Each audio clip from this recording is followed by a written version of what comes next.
L'amitié homme-femme est possible quand il n'y a pas d'ambiguïté physique. C'est-à-dire que quand le mec peut pas coucher avec vous. Est-ce que tu crois en l'amitié fille-garçon ou pas? Non. J'y crois, mais un très faible pourcentage. Je pense que c'est possible, l'amitié homme-femme, mais si c'est déjà passé un truc. L'amitié homme-femme, du coup, est-ce que ça existe? Oui. Oui. Pour moi, oui aussi. Oui, oui. Moi, j'ai déjà dormi avec plein de mes potes garçons et c'est jamais rien passé. Ouais. Dormi? Est-ce que vous croyez en l'amitié fille-garçon en 2023? Oui.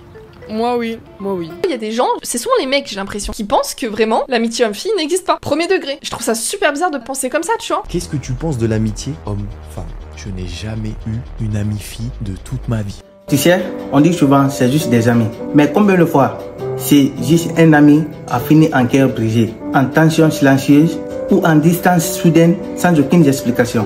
Aujourd'hui, on va partir d'un sujet délicat mais essentiel, qui est l'amitié entre un homme et une femme. Est-ce que ça existe vraiment? Et surtout, est-ce que c'est vraiment sain? Mets-le dans les commentaires avant la fin de la vidéo.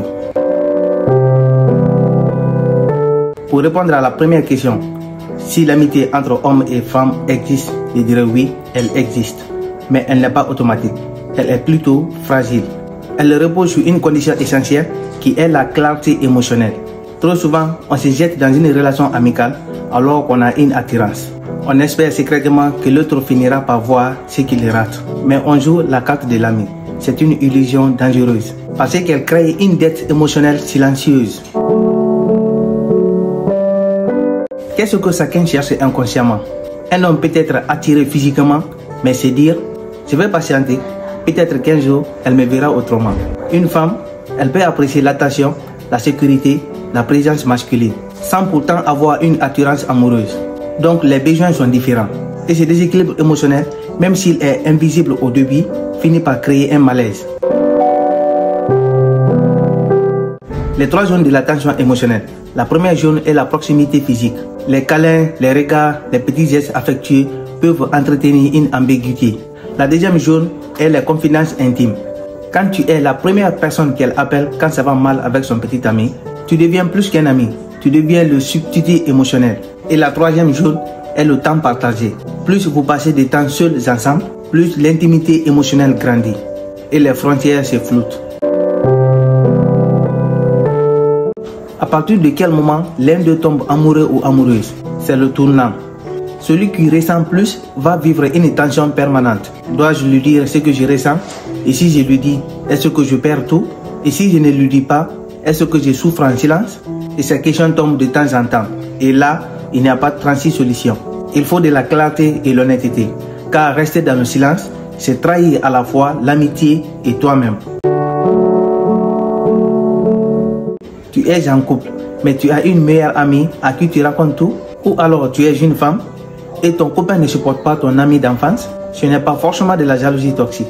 C'est parfois une intuition très lucide, car le flou émotionnel est une menace réelle pour ton couple. Une vraie amitié après l'ambiguïté est très difficile. Pas impossible, mais très rare.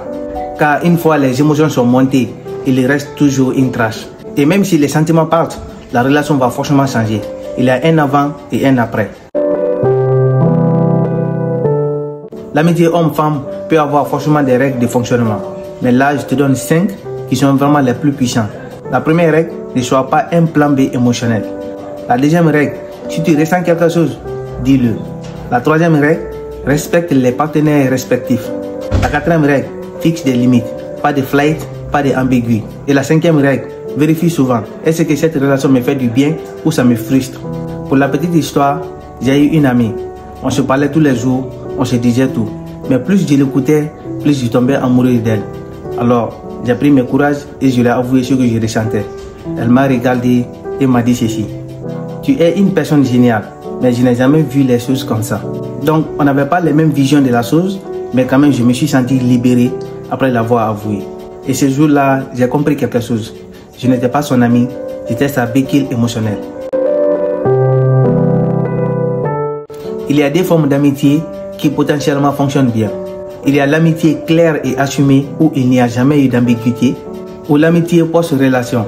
Quand les sentiments sont morts, digérés et qu'il n'y a plus rien à gagner ou espérer, tout le reste est un terrain glissant.